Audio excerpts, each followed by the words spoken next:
Bom dia, leitores do Bahia Notícias. Estamos aqui com mais uma entrevista da semana. Hoje nós recebemos o deputado federal filiado ao PV, João Carlos Bacelar. Quero agradecer a presença do deputado aqui para a nossa entrevista. Bom dia, que satisfação muito grande estar conversando com vocês, prestando contas da minha atuação na Câmara dos Deputados, as matérias que são tratadas, que vão ser tratadas a partir desta semana, e só fazendo uma pequena retificação. Apesar de eu ser João Carlos, mas meu nome parlamentar é Bacelar puro. Importante, que tem, para quem não sabe, na Câmara nós temos dois João Carlos Bacelar. O que está com a gente aqui hoje é filiado ao PV e temos o outro que é filiado ao PL. Então, para começar, só para contextualizar para os nossos ouvintes, o deputado aqui é vice-líder do governo na Câmara dos Deputados. Eu queria começar perguntando qual é a avaliação que o senhor faz desses primeiros 2 anos, 1 ano e meio, do mandato do presidente da República, Luiz Inácio Lula da Silva. Bastante positiva. Nós encontramos um governo totalmente desestruturado, em todos os sentidos, em todos os aspectos. Com crise orçamentária, com destruição da máquina pública, ministérios completamente destruídos, a exemplo da educação, uma intranquilidade no país, um clima de ódio muito grande. Então, sim, e ainda uma das mais graves crises políticas que o Brasil enfrentou, os atos terroristas do mês de janeiro, uma semana que o presidente Lula tinha tomado posse. Mesmo num quadro difícil assim, o presidente conseguiu aprovar suas primeiras matérias ainda em 2022 da Câmara, quando nós aprovamos o orçamento que garantiu os recursos para que Lula pudesse aumentar e pagar o Bolsa Família. Então já foi um avanço do governo. Conseguimos reestruturar os ministérios, criar ministérios que haviam sido extintos e começar a desenvolver programas administrativos, colocar as funções públicas em funcionamento, coisa que durante os últimos 4 anos não tinha acontecido. Essa ação do governo se reflete numa pacificação do país, ainda temos divisões no seio da sociedade brasileira, mas muito mais hoje controladas e pacificadas. O presidente conseguiu imprimir uma agenda administrativa da sua equipe, melhorou as nossas relações internacionais e o que é de mais importante nisso, a economia brasileira. Avançamos pela primeira vez nos últimos 6 anos, conseguimos reduzir o desemprego e hoje já mudamos essa equação, o sinal já é positivo, o crescimento de postos de trabalho é maior do que as demissões. Então, é uma avaliação positiva do governo, que aí é outra discussão, seria motivo, é motivo até de explicações acadêmicas. Isso não tem se revertido na imagem do presidente, sim, na aprovação do governo. Nós temos maioria na sociedade, mas essa maioria não é proporcionalmente do tamanho dos avanços do presidente Lula. Mas, deputado, por que o senhor tem alguma explicação para essas melhorias na vida da população não serem revertidas em aprovação do governo? Olha, é preciso, não é, cientistas, é preciso que estudiosos de pesquisas de opinião, de desempenho de governo, de comunicação, estudem o assunto. Eu, como político, a minha explicação seria no sentido de que, como encontramos um governo totalmente desestruturado, um governo destruído, tivemos que retomar projetos antigos de Lula. Então, talvez a população esteja a exigir do governo projetos novos, programas novos e a retomada do Bolsa Família não se reflita tanto na popularidade como devia, a criação do pé de meia, a regularização das atividades educacionais, o Minha Casa Minha Vida, todos esses são programas que nos remetem ao segundo governo Lula. Talvez a população estivesse esperando uma pleiade de projetos iguais a esses que foram desenvolvidos no primeiro e especialmente no segundo governo Lula. Agora, Mas nós vamos atingir isso, não tenho a menor dúvida. Deputado, o senhor também é bastante ligado a movimentos ambientalistas. Durante o governo Lula, a segunda temporada, né, nós tivemos 2 momentos muito fortes de crise climática. Primeiro, com as enchentes no Rio Grande do Sul, e o segundo agora com as queimadas. Na sua avaliação, o governo agiu no tempo certo em ambos os momentos? Olha, a questão da crise climática, da emergência climática, é uma questão que afeta a humanidade. Ou a humanidade toma consciência da necessidade de preservarmos o meio ambiente, ou a comunidade toma consciência, a comunidade internacional toma consciência da necessidade de controle da emissão de carbono, ou a comunidade internacional toma consciência da necessidade de mudar a matriz energética do mundo, ou a comunidade internacional dá um basta no aquecimento global, ou que vivemos no Rio Grande do Sul, ou que vivemos na Bahia, ainda não é no governo desastroso de Bolsonaro. Os efeitos climáticos são agora desproporcionais ao que estávamos acostumados. As tempestades são muito mais fortes, os períodos de seca muito maiores. Então, nós não temos um plano B para isso. Não há um planeta B para a gente ir embora. A questão climática e a questão ambiental são questões fundamentais. Nós tivemos uma destruição dos órgãos de meio ambiente no governo Bolsonaro. Além disso, nós tivemos o afrouxamento da legislação, nós tivemos um cesseamento da atuação dos órgãos ambientais, a exemplo do IBAMA, que teve recursos seus retidos, que teve multas por ele aplicadas, anistiadas. Enfim, o caos estava instalado no meio ambiente. O presidente Bolsonaro é um negacionista. O presidente Bolsonaro não acredita em crise climática. O presidente Bolsonaro não acredita no aquecimento global e não levou a sério. Quando nós chegamos ao governo, quando o presidente Lula chegou ao governo, uma das primeiras medidas do presidente Lula foi tratar da questão ambiental. E me lembro que fomos, em 2022 ainda, no final de 2022, fomos a Sharm el-Sheikh, no Egito, para participar da COP, quando o Brasil se candidatou e venceu a disputa para sediar a COP de 2025, que acontecerá na região norte, na cidade de Belém, no Pará. Pois bem, tivemos todas essas dificuldades, mas medidas estão sendo adotadas. Conseguimos reverter as queimadas na região amazônica, mas aí estamos nos deparando agora com um fenômeno no Pantanal.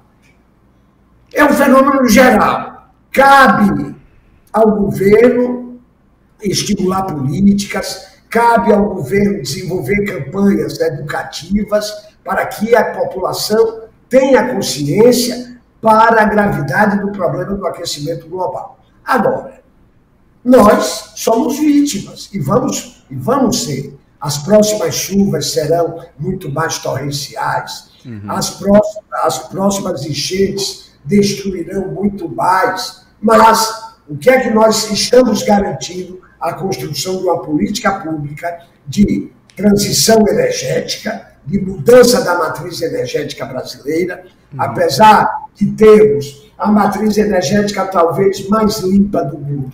Mas nós precisamos diminuir cada vez mais a utilização de combustíveis fósseis, nós precisamos cada vez mais verdejar as cidades, criar áreas verdes nas cidades, incentivar a criação de parques nacionais, enfim, nós precisamos da nossa colaboração para que não tenhamos uma crise mundial de consequências catastróficas. Agora, deputado, o senhor falou sobre o afrouxamento da legislação aqui no Brasil.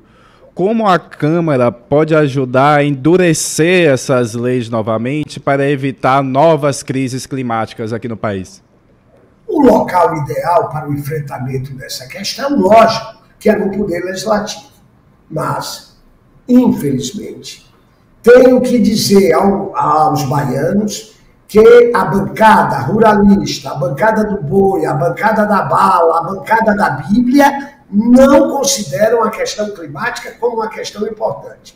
E diariamente, na comissão da qual eu faço parte, que é a Comissão de Constituição e Justiça, nós temos que enfrentar batalhas muito grandes com essas bancadas, porque por eles haveria uma destruição total do meio ambiente. Imagine, nós acabamos de viver esse grave problema no Rio Grande do Sul. O primeiro projeto de lei que eles apresentam logo depois da crise gaúcha é a utilização dos campos de altitude no Rio Grande do Sul. Isto é, e depois ampliado para todo o Brasil. Resquícios de Mata Atlântica original, Mata Atlântica natural mesmo, estão sendo autorizados a serem destruídos sem a ouvida de órgãos ambientais.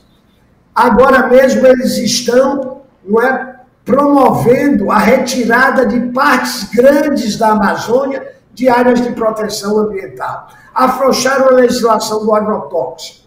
Então, a composição atual da Câmara, infelizmente, mesmo com os esforços do presidente Arthur Lira na questão ambiental, é uma composição antiambientalista, diria mesmo. Não é? Bancadas, principalmente do PL, a bancada do agronegócio, são do retrocesso, retrógradas, só enxergam o próprio umbigo, não conseguem enxergar um palmo à frente do nariz e que tem causado sérios problemas na área ambiental ao Brasil. Deputado, mantendo o assunto ainda dentro do Congresso, eu estava lendo um pouco a imprensa de outros locais e um termo que tem surgido com frequência é a bancada das bets. Parte da imprensa, principalmente de São Paulo, trouxe que o senhor e o senador Ângelo Coronel fariam parte de uma bancada das bets, que seriam congressistas que lutam pela regulamentação das bets aqui no país. O senhor se considera um deputado membro da bancada das bets e como esse assunto deve ser tratado na Câmara dos Deputados agora após as eleições? Não, bancada das bets eu não conheço na Câmara. Conheço a bancada do jogo, que eu, inclusive, sou o presidente da Frente Parlamentar pela aprovação do Marco Legal dos Jogos no Brasil. Eu sou o presidente da frente. Essa questão, nós temos duas questões. Temos a questão dos jogos físicos, jogo do bicho, bingos, cassinos, máquinas, eles têm um nome técnico para isso, mas que popularmente a gente chama caça-níqueis. Sim. Essas modalidades, mesmo sendo modalidades hoje que podem também estar na internet, então são modalidades híbridas, mas para que o ouvinte, para que o telespectador entenda o que nós estamos conversando, eu vou separar. Você tem um assunto que são os jogos físicos e você tem outro assunto que são as apostas esportivas. Os jogos físicos estão proibidos no Brasil desde 1940. Mais especificamente, em 1946, por um decreto do presidente Gaspar Dutra, que da noite para o dia proibiu os jogos no Brasil. Isso tem mais de 80 anos. E eu pergunto a você que está nos acompanhando, a você que está nos dando a honra da sua audiência. Nesses 80 anos, os jogos no Brasil diminuíram ou aumentaram? Não, aumentaram. Aumentaram, e aumentaram de forma estratosférica. E por que isso? Porque não há opção não jogo. Não há, essa é uma opção que não está dada à sociedade. Em qualquer sociedade do mundo, só há duas opções: jogo legal e jogo ilegal. Por quê? Porque o jogo é uma atividade intrínseca ao ser humano.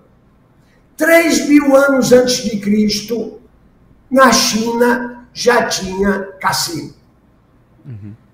Na antiguidade, na Mesopotâmia, foram encontrados jogos, tabuleiros de jogos que se assemelhariam hoje a um jogo de dama, a um jogo de xadrez, mostrando que o homem, desde que é homem, que o ser humano, desde que está na face da Terra, joga.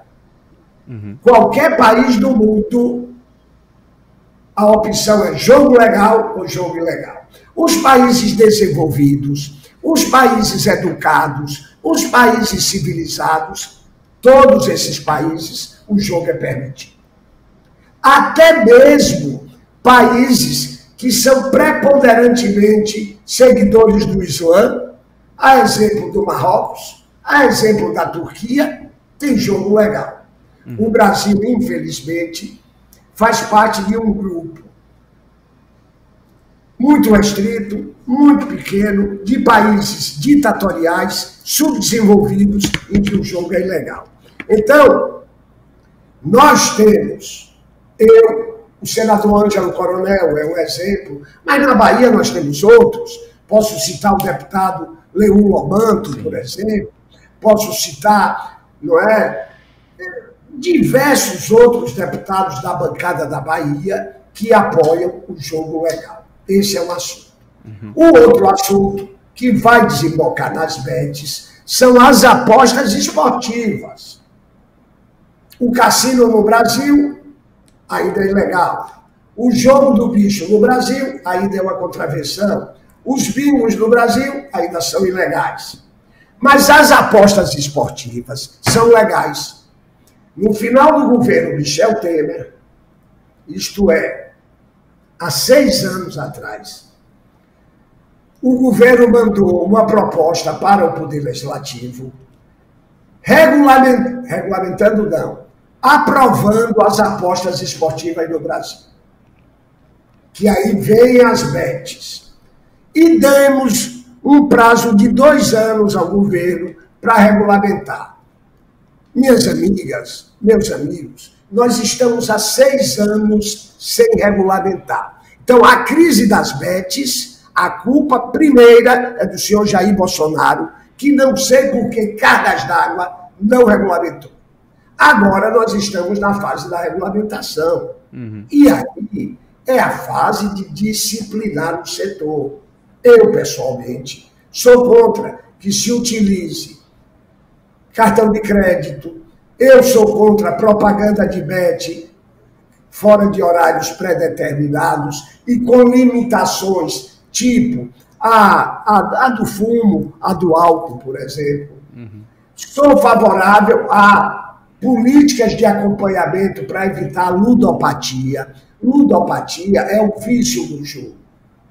Mas olha, para que vocês tenham... O Brasil precisa enfrentar determinadas questões, essa é uma, o aborto é outra, o uso da maconha é outro. Nós precisamos enfrentar esses assuntos sem hipocrisia. O Brasil perde bilhões de reais todos os anos porque o jogo não é legalizado. O Brasil perde, no mínimo, cerca de 600 mil empregos diretos porque o jogo não é legalizado. Quem perde com isso? Primeiro, o governo brasileiro, que não arrecada. Segundo, cidadão brasileiro. Eu não jogo, mas se eu jogasse, entro num cassino ilegal para jogar, se esse cassino não agir corretamente, não tiver ética e me roubar, eu não tenho a quem reclamar. E olha, o que é que o Estado tem a ver com quem joga ou quem não joga? É função do Estado dizer o que eu vou fazer no meu horário livre. Ora, no meu horário livre, eu posso ler um livro, ir para o cinema, ir para a praia, dormir, namorar ou jogar. Uhum. Não vejo qual é o Deus nos acuda dessa situação. Voltando, as bets agora, como foram liberadas, e não tem regulamentação por culpa do governo, os gringos estão há 6 anos no Brasil, ganhando milhões e bilhões sem pagar imposto. Mas não é, as bets não são a causa dos problemas nacionais. Com certeza não são. Deputado, salvo engano, desde 2023, tramita na Câmara o projeto da autoria do senhor, que é sobre a regulamentação da figura do assessor de apostas. A Folha de São Paulo publicou uma matéria na semana passada e que ela fala que a Caixa fala que esse projeto de lei tem um risco de lavagem de dinheiro e fraudes. O que trata esse projeto de fato? E existe esse risco de lavagem de dinheiro e possíveis fraudes com a regulamentação do assessor de apostas? É a Caixa sendo a Caixa. O jogo é proibido no Brasil, não é? Mas a Caixa é uma jogatina. Sim. Quantos jogos a Caixa tem? Só que ela é ineficiente e vive em cima do monopólio. Aliás, prestem atenção no que eu vou dizer. O jogo não é proibido no Brasil, não. De jeito nenhum. O que é proibido no Brasil é a iniciativa privada a participar do jogo. Uhum. Porque o governo é o maior banqueiro de jogo. Quantas e quantas loterias a Caixa tem? Agora, a Caixa tem 16 mil pontos de jogos no Brasil. 16. O jogo do bicho tem 400 mil. É o que? A Caixa é ineficiente. Aí entra a figura do assessor de apostas, que é uma figura conhecidíssima e que tem um termo francês que designa essa profissão. Courrier. É o courrier. E a Caixa faz isso. Se eu entrar agora aqui no meu celular e entrar no site da Caixa, tem lá no site da Caixa a possibilidade de eu jogar via assessoria da Caixa. A figura do courrier não tem nada a ver com bet. A figura do courrier, meu projeto, é para dar segurança a uma figura já existente,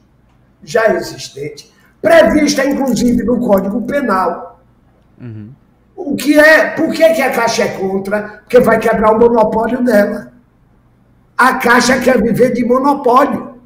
Ela já monopoliza o jogo e quer monopolizar isso. Então, é uma figura, não interfere no jogo, ele não recebe aposta, ele encaminha as apostas. Vou aqui dar mais uma explicação do papel dele, de uma maneira mais popular. Final do ano, Mega Sena.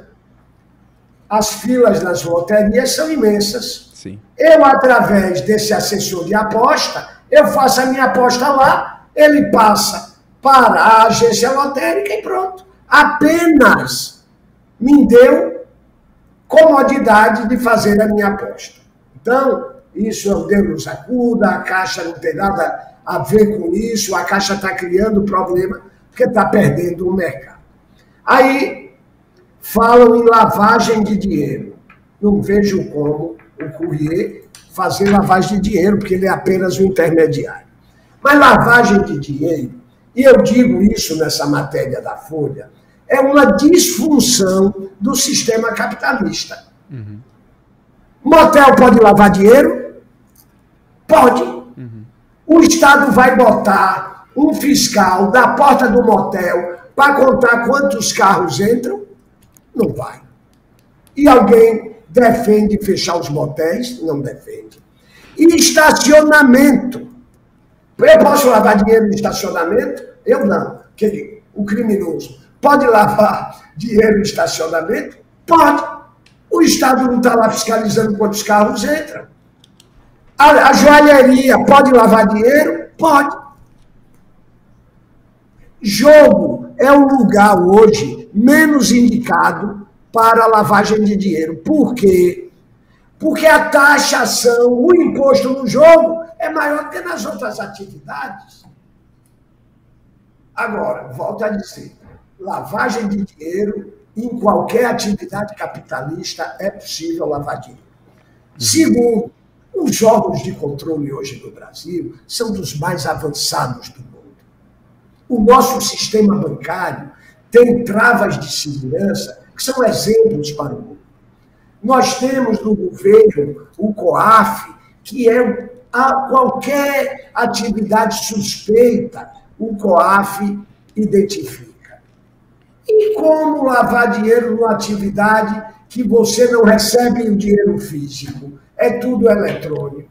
É impossível. É impossível. Então, esse é o argumento de quem não tem argumento. Esse é um argumento antigo, do século passado. Hoje, qualquer cassino que você entre, a fichinha tem um chip. Os cadastros dos cassinos são altamente bem feitos. E ao empresário do jogo não interessa o viciado, não. Ao empresário do jogo não interessa o drogado, não. Ao empresário do jogo interessa o apostador que vai lá, faz jogo de uma maneira consciente, de uma maneira responsável. Então, vamos enfrentar essa hipocrisia, vamos aprovar o marco regulatório dos jogos, vamos regulamentar as bets e vamos gerar emprego e receita para esse país. Deputado, ainda falando de Câmara dos Deputados, no ano que vem nós temos a eleição para a presidência da Casa. No páreo, nós temos o nome de Elmar Nascimento, Antônio Brito e Hugo Mota, do Republicanos da Paraíba. Atualmente, a gente vê uma movimentação do governo federal dialogando bastante com o Hugo Mota.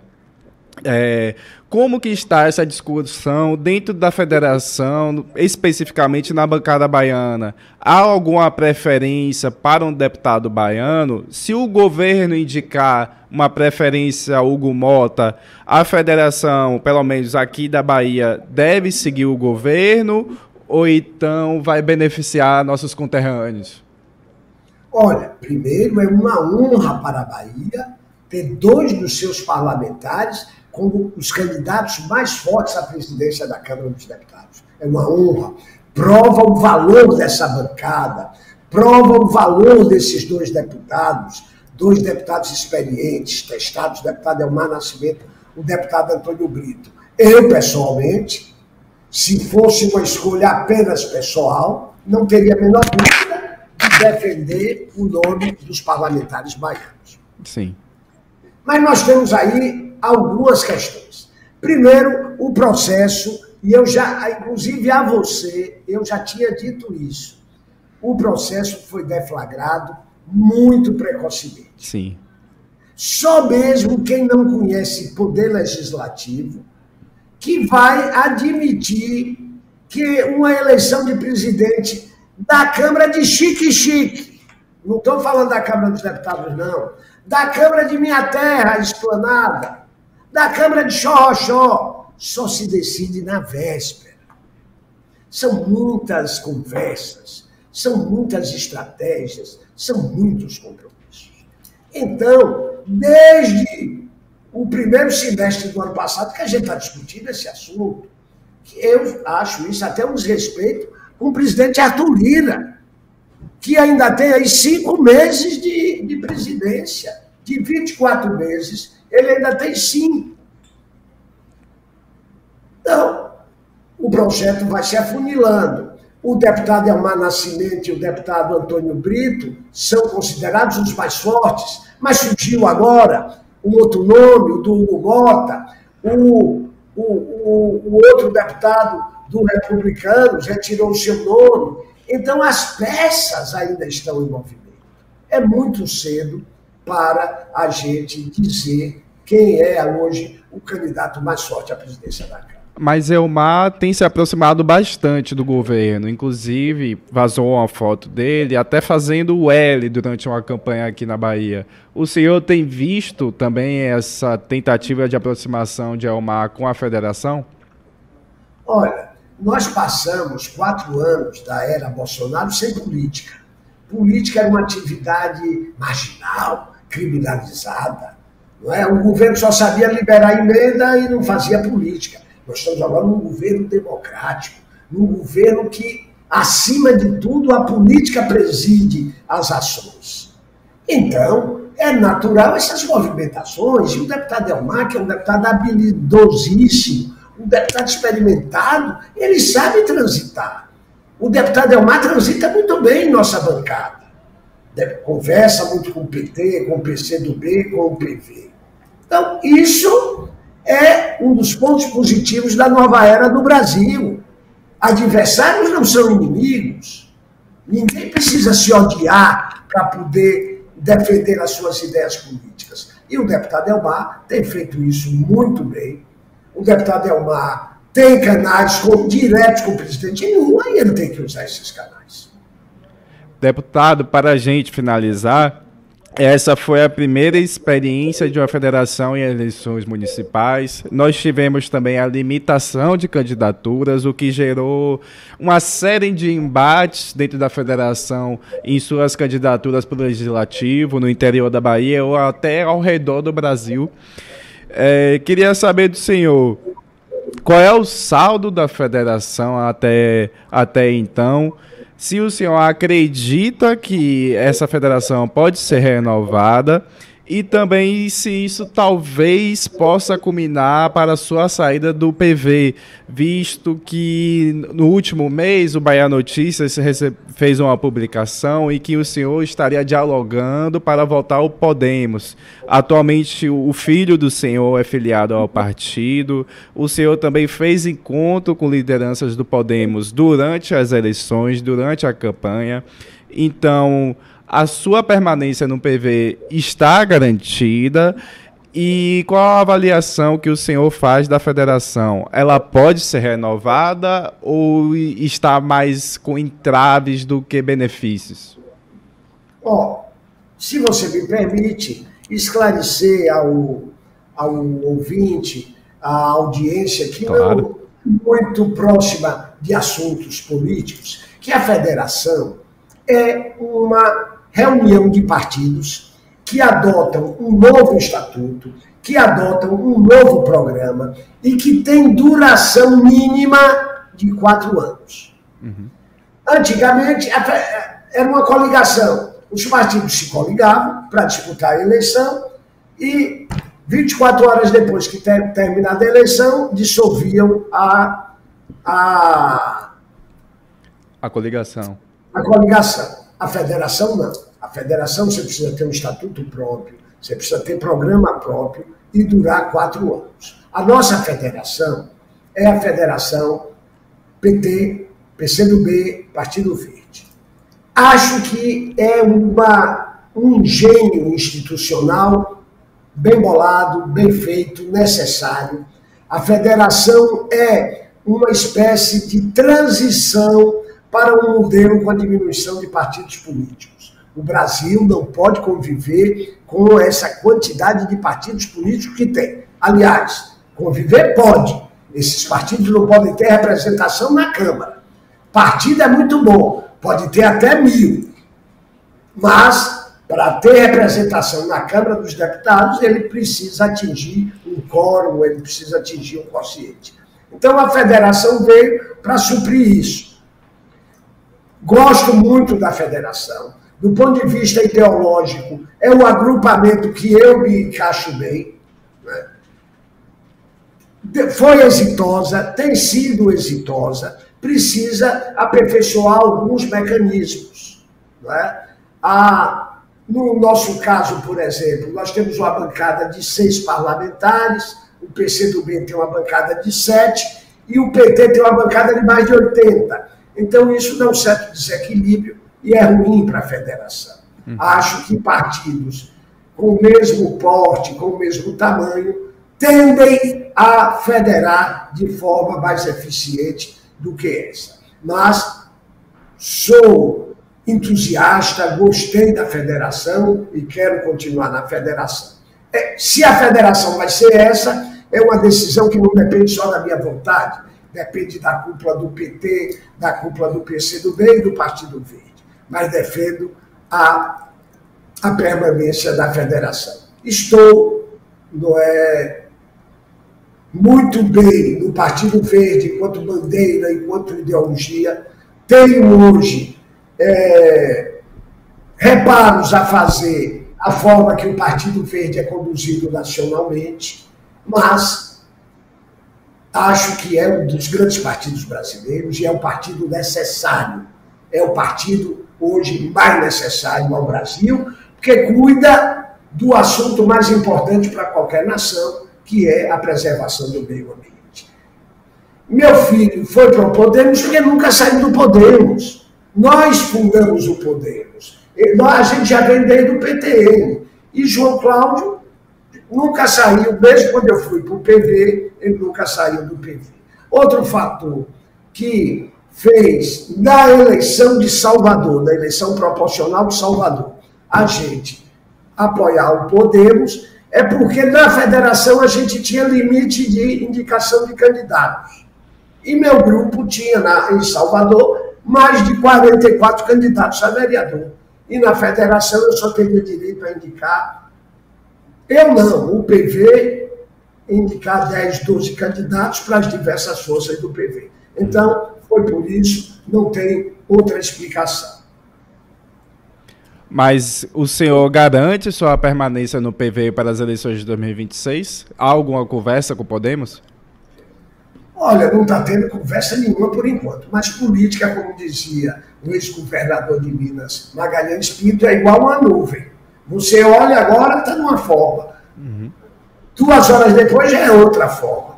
Então, nós temos que esperar. Primeiro, quem serão os candidatos a presidente da República? Como se darão esses acordos? Que partidos irão federar? Para tudo isso, para a gente decidir. Sim, e a direção nacional do Partido Verde adotar outra postura. Isso também é condição para a permanência do partido.